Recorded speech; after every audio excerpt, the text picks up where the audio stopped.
Son is life. An intelligent doctor tries to create a person from scratch by assembling skin, bones, organs, and other parts taken from dead soldiers of the war in an attempt to defeat death.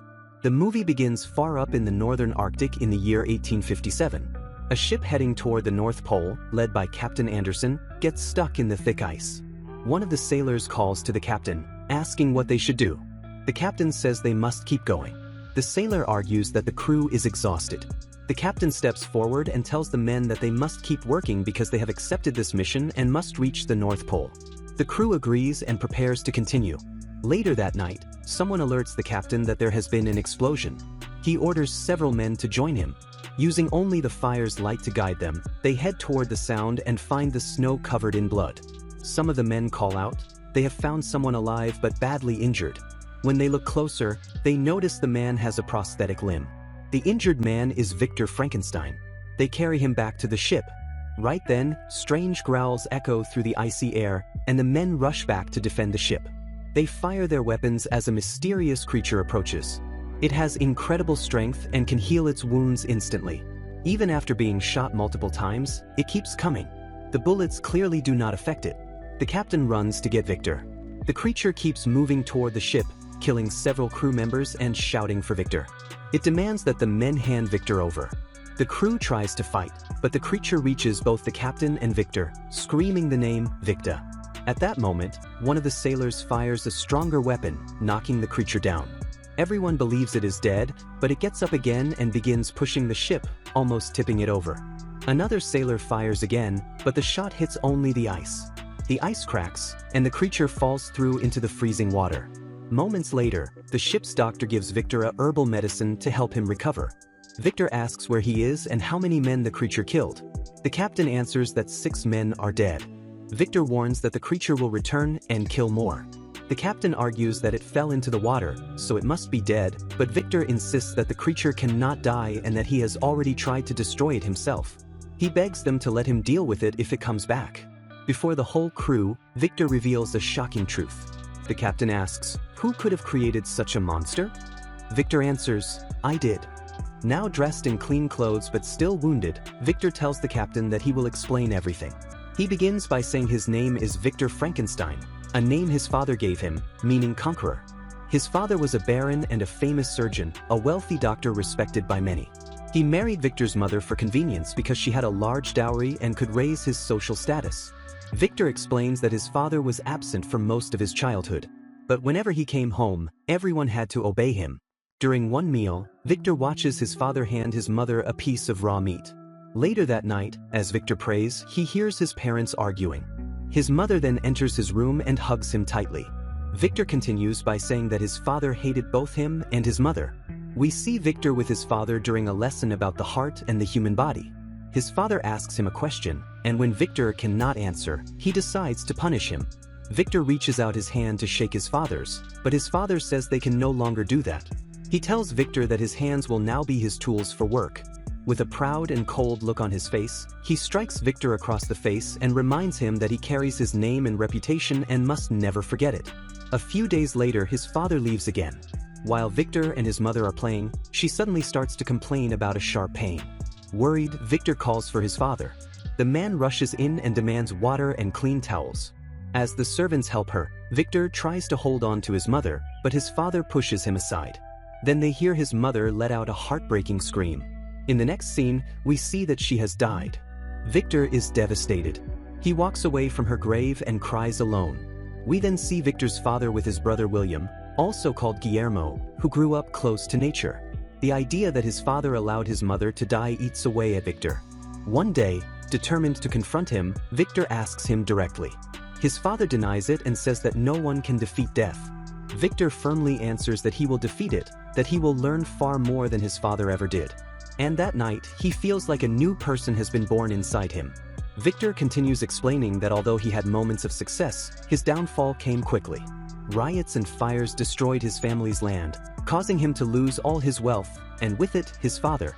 His younger brother was sent to live with relatives while Victor moved from city to city, spending years trying to push the limits of science. Now it is 1855. At the disciplinary court of the Royal College of Surgeons of Edinburgh, a young Victor presents the introduction to his thesis. He explains that birth and rebirth are in God's hands, but death is the real challenge. He says that humans are not gods, but if they could act like gods, they could confront death and defeat it by bringing life back to the dead. At that moment, a man walks into the courtroom and watches carefully. Victor hands his thesis to the jury and then reveals his experiment. He shows them the body of a dead man with an intact brain, attached to a carpenter's arm. Right in front of everyone, he connects the power source. The dead body suddenly moves, shocking everyone present, including the jury. They order Victor to stop immediately and end this nonsense, saying only God can give or take life. Victor boldly replies that maybe God is incompetent. His dramatic experiment gets him expelled from the college, but it does nothing to weaken his determination. As he leaves, the man who was watching earlier approaches him.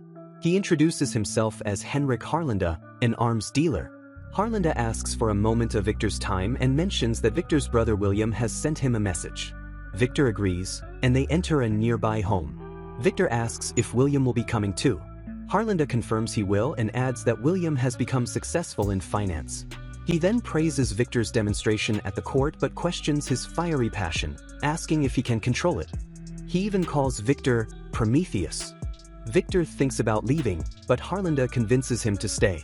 A few days later, Victor visits Harlanda, who shows him an amazing creation carved from wood, along with a detailed model of the lymphatic system made from real flesh. Victor watches closely, impressed, while Harlanda says the key to everything is knowing how to reach the heart. Victor then shares an idea he has been developing, one that he believes could lead to eternal life by accessing the body through the back, through the spinal cord. Excited by this, Harlanda offers him unlimited funding and a place to work, an old abandoned tower where Victor can build his laboratory. Victor asks what Harlanda expects in return. Harlanda only smiles and says, "Perhaps a favor." Victor tells him he will think about it. Just then, Victor's brother William arrives. Victor goes out to greet him with a hug. William introduces his fiancée, Lady Elizabeth, who is Harlanda's niece. Victor greets her politely. Later at the dinner table, William brings up Victor's disastrous thesis presentation. Victor tries to defend himself and begins explaining how science could bring life back to the dead. Lady Elizabeth laughs at his explanation. Victor notices and asks her why she is laughing. William and Harlanda leave the room, and Victor and Elizabeth continue talking alone. She tells him that ideas, by themselves, mean nothing. She explains using war as an example. People talk about honor and homeland, but in the end, countless lives are lost because of these ideas. She says that only fools chase ideas blindly. Victor asks if she believes he is one of those fools. Back on the ship, Victor starts coughing. The captain hears screams from the deck and steps outside to see what is going on.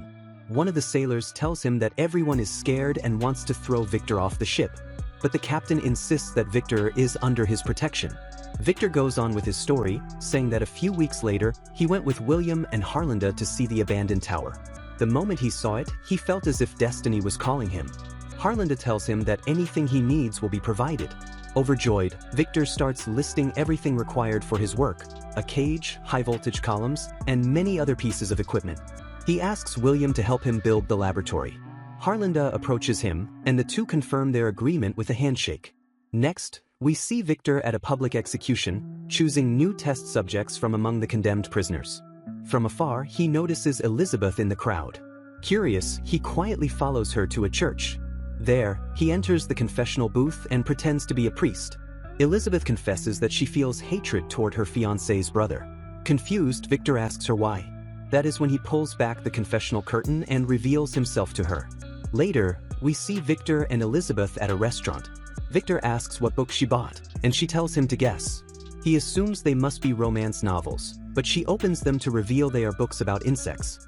Elizabeth explains that she is fascinated by the things in science that seem small and unimportant. They share a dance afterward. In the next scenes, Victor supervises the construction of his laboratory with William. He gives detailed instructions before stepping away. Days later, he spends time with Elizabeth as they catch a butterfly together. Another day, Victor is back in his lab trying to bring a body to life with his method of inserting needles through the spinal cord. The experiment fails. During a ceremony, Elizabeth plays a beautiful melody on the piano while Victor watches. After it ends, he returns to the lab with Harlanda, who says he is eager to see progress and warns Victor not to let Elizabeth distract him. He gives Victor 1 week to show results. Elizabeth soon arrives at the lab holding the butterfly they caught. She walks inside and looks at Victor's work. Victor watches her closely and confesses that he has felt a connection between them. She touches his face, but when she notices the butterfly, she says that choice is the true strength of the soul and a gift from God, and that she has already made her choice. She says goodbye and leaves. Victor takes a bath to clear his thoughts. Suddenly, an idea hits him. The symmetry of God is reflected in the symmetry of the body. Still naked, he rushes to the lab and places the needles in the exact position on the spine. The corpse instantly comes to life. Shocked, Victor disconnects the needles and catches his breath. Days later, we see him on a battlefield during the Crimean War, choosing corpses, hanged criminals, and dead soldiers to use as parts for the being he wants to create. He asks for a tall body with long limbs. With these parts, he assembles a corpse and spends days making precise cuts and attaching every piece with extreme care. After long, exhausting work, he finally builds the perfect body. His plan is to bring it to life using electric currents and by channeling energy through the lymphatic system to restart the heart and brain. When everything is ready, he places the energy source near the heart and listens as a storm moves in. He knows the time has come. Victor rushes to inform Harlinda, but as he approaches, he notices something wrong. Harlinda, now dying from advanced syphilis, admits that he supported Victor's work because he wanted his own brain to live on in the being Victor created. Victor refuses, saying Harlinda's brain is already infected and cannot be saved. Victor goes to set up the lightning rods, but Harlinda follows him, insisting on being part of it. Harlinda grabs part of one of the machines and threatens to throw it into the void, trying to force Victor to act. Victor urges him to calm down and lunges at him. In the struggle, Harlinda ends up hanging dangerously. Despite Victor's attempt to save him, Harlinda falls and dies instantly. Victor descends to check the body and sees that Harlinda's brain is destroyed. Determined to continue, he sets everything in motion, ready to challenge death itself. He applies electricity, shocking the creature, but nothing happens. He approaches it and notices it has no pulse. Disappointed, he decides to rest and lies down. A call of his name wakes him the next morning. When he opens his eyes, he sees his creation standing upright. The creature he thought was lifeless is now alive before him. Victor, slightly afraid, approaches slowly, showing it light for the first time.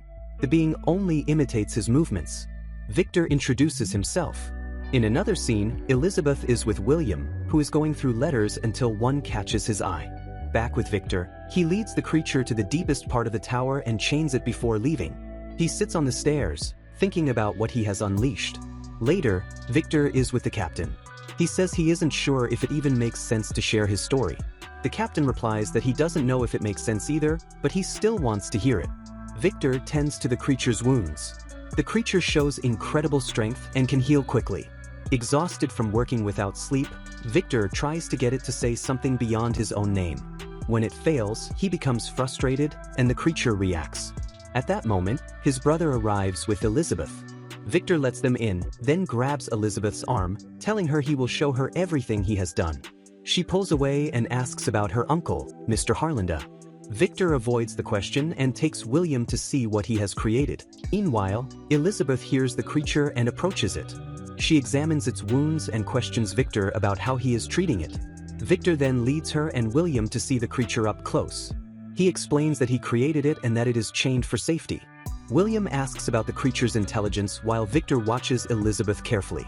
That night, Elizabeth returns to visit the creature. She tells it her name and tries to get it to repeat after her. Eventually, she teaches it to say her name. She leaves for her room, unaware that the creature quietly repeats her name as she walks away. On her way back, Victor intercepts her and warns her never to approach the creature again. He scolds her for rejecting it and for her strange behavior toward the being. Angry, she tells him not to be cruel to what he himself created and leaves. Furious, Victor runs to the creature and demands it say more than just its name. When it cannot, he strikes it harshly. The next morning, Victor shows William Harlinda's body, lying to him and making him think that the creature killed Harlinda. He then asks William to take Elizabeth away. William obeys and leaves with her. Once alone, Victor pours gasoline all over the tower, even where the creature is chained. He says that if it says any word beyond its own name, he will spare it. But then, the creature says the name Elizabeth. Victor steps back and ignites the fire. Flames quickly spread, and the creature screams Elizabeth's name in desperation. Victor changes his mind and tries to run back, but an explosion throws him violently. The collapsing structure crushes him against a rock, and one of his legs is amputated. At that moment, William and Elizabeth return and see the tower burning. Later, Victor is with the captain. They hear a noise, and the captain goes to investigate. When he opens the door, he comes face to face with the creature. It grabs him by the neck, but Victor shouts for it to release him, offering himself instead. The captain, wanting to test Victor's story, asks the creature to kill him. The creature replies that it will now tell its own story and begins recounting what happened, starting from the fire. Calling desperately for Victor, the creature finds no help coming. It frees itself from the chains and escapes into the chaos, plunging into the water. When it wakes, it finds itself far from the tower. It wanders through the forest. Along the way, it comes across a corpse, strips the clothing from it, and puts it on. Soon it sees some deer, but one is shot and killed. 2 hunters then fire at it, wounding it. The creature flees and hides in the barn of a nearby farm. From there, it observes the household. It watches an old blind man teaching his granddaughter to read. Night after night, the creature secretly helps the family, moving firewood, leaving food, and performing small tasks. The family, unaware of its presence, speaks of a mysterious helper they call the spirit of nature or spirit of the forest. One day, a pack of wolves attacks the farm. Days later, the old man is left alone. As the rest of the family leaves for the winter, the creature contemplates how it might finally introduce itself. When it does, the old man is kind, offering bread, shelter, acceptance, and companionship. A genuine friendship forms between them.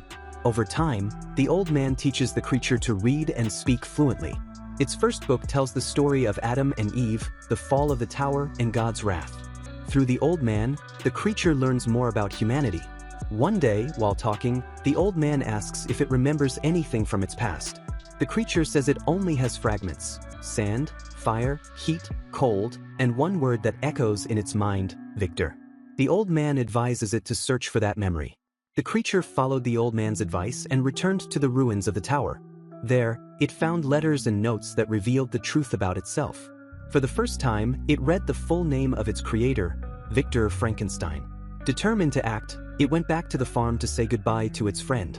But when it arrived, it discovered that wolves had broken in and attacked the old man. In a furious fight, the creature defended him. It found the old man dying, and he confessed that he had discovered the creature's secret. With his last breath, he told the creature that he had still been a true friend. At that moment, the old man's family returned. Seeing the creature beside the body, they shot it in the eye. Wounded, the creature ran, but they pursued it and fired repeatedly, leaving it for dead. After a long, silent pause, the creature came back to life. Now it had one purpose: to ask a favor from its creator and to find Victor's estate. That night, Victor woke. His brother urged him to recover, as William and Elizabeth's wedding was approaching. He also told Victor that the townspeople considered the tower explosion an accident. During the wedding, Victor visited Elizabeth's room to wish her happiness with his brother, but she, angry, slapped him, told him to stop lying, and demanded he leave. Victor returned to his room, where the creature was waiting. On the night of the wedding, it burst in. Victor asked if it was there to thank him for giving it life. The creature said it wanted only one thing: a companion, someone to share its existence. Victor flatly refused, saying he would not create another abomination. He expressed his disgust and regret for bringing it to life. Enraged, the creature threw him against the wall. The noise alerted Elizabeth. She rushed in, saw the creature, and embraced it. Victor grabbed a weapon and fired, but Elizabeth stepped in and was hit. Mortally wounded, she died in the creature's arms, which fled with her to a cave. William entered the room and tried to reach her, but the creature violently pushed him, causing him to hit his head.